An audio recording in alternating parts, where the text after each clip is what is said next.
Marcus Zusak was born in 1975 in Sydney, Australia. He is the youngest of 4 children, and his parents are of German and Austrian origin. He was working as an English teacher when he found his groove, choosing to be a writer.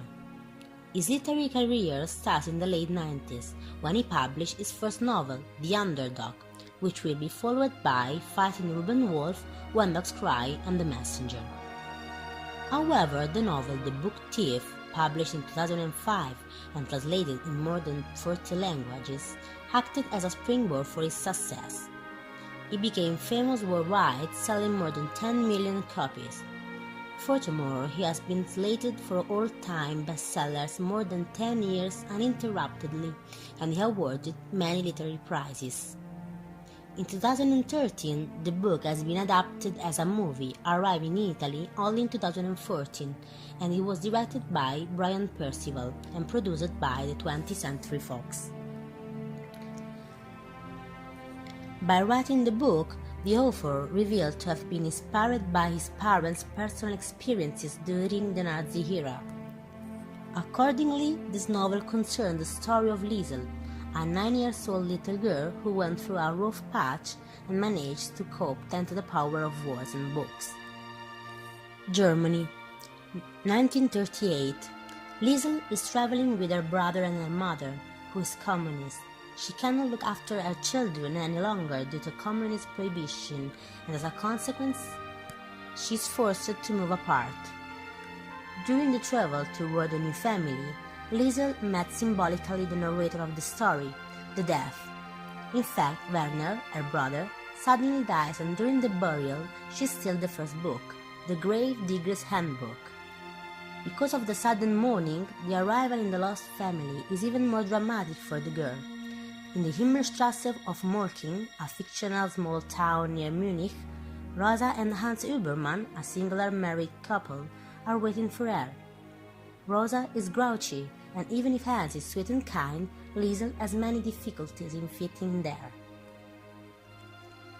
After a few days in the new family, she had a nightmare, even though Papa Hans is always ready to comfort and cheer her up with his accordion, and Mama Rosa keeps her busy letting Liesel help her wash and deliver the rich family's laundry in the small town. Soon Liesel meets Rudi Steiner, a young neighbor who is secretly in love with her.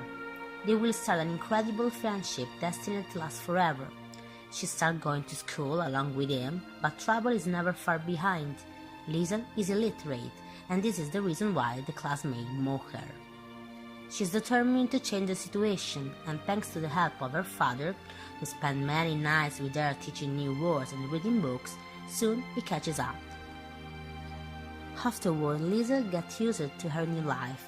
Now, Rosa lets her go alone to deliver the laundry, and writing and reading are not a problem anymore.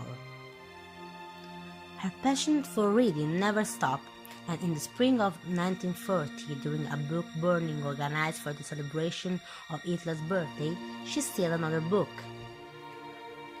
The Huberman are also forced to hide Max Vandenberg, a Jewish son of Hans' war comrade, who died in this period.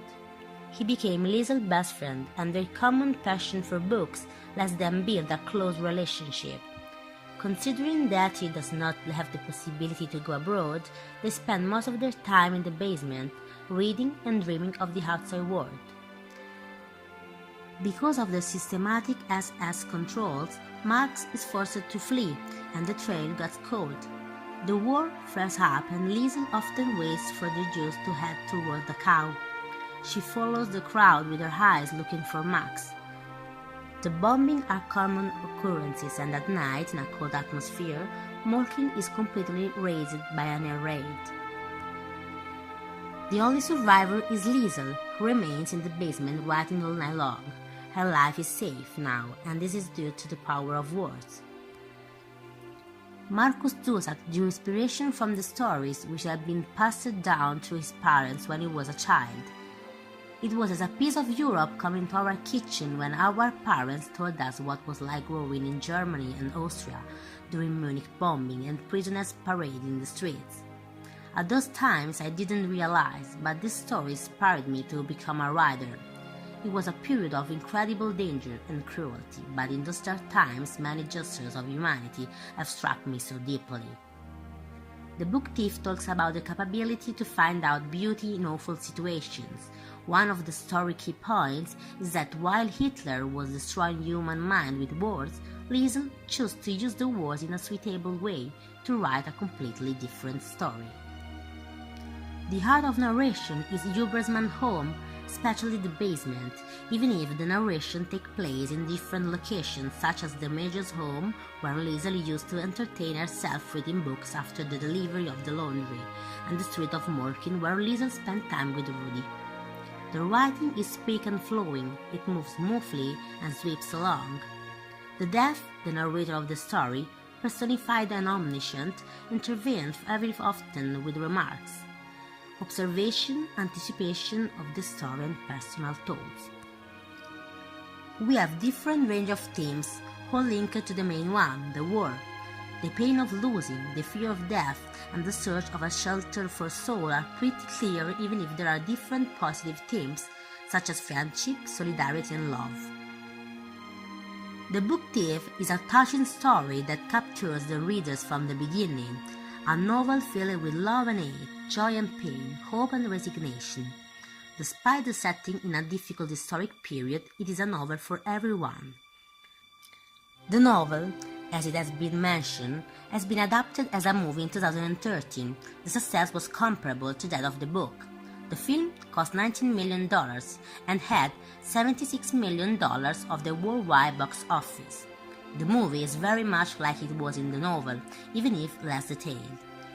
For example, the interpersonal relations among the characters aren't highlighted, as also the changing behavior of Liesl. The feelings and the emotion, just like the war and the fear of it, are unremarkable as opposed to the novel that permit to live in first-hand all that emotion. The nightmares and all the books stolen by Liesl aren't mentioned, and it's difficult to understand the meaning of the title of both through the film. Finally, the actors chosen as main characters, Geoffrey Rush, Emily Watson and Sophie Elise, embodied perfectly Hans, Rosa and Liesl, getting the viewer unknowingly close to the reality and those events that constitute the Nazi Germany.